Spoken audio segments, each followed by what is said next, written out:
What is ChatGPT and how can the average person use it? ChatGPT is an advanced language model developed by OpenAI. It's designed to generate human-like text responses based on the input it receives.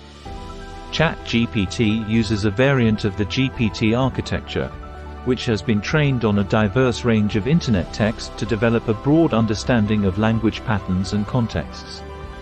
The average person can use ChatGPT in several ways. Conversational assistance.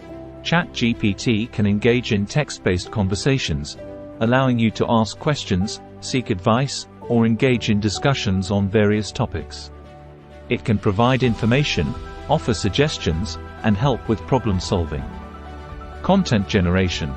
If you need help generating content, such as writing articles, blog posts, or social media captions, ChatGPT can assist you.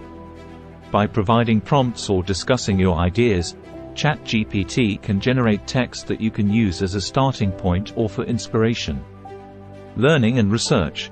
ChatGPT can act as a resource for learning and research purposes.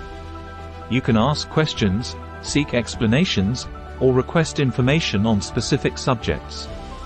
It can help you understand complex concepts, provide definitions, or suggest further reading materials. Creative exploration.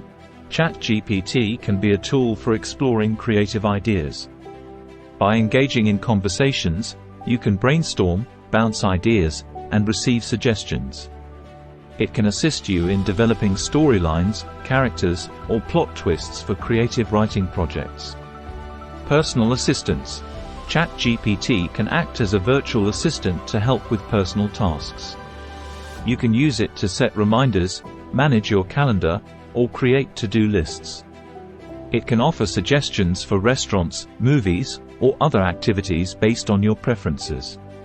When using ChatGPT or any language model, it's important to remember that it generates responses based on patterns it has learned from the data it was trained on. While it can provide helpful information, it's always a good practice to verify information from reliable sources and exercise critical thinking.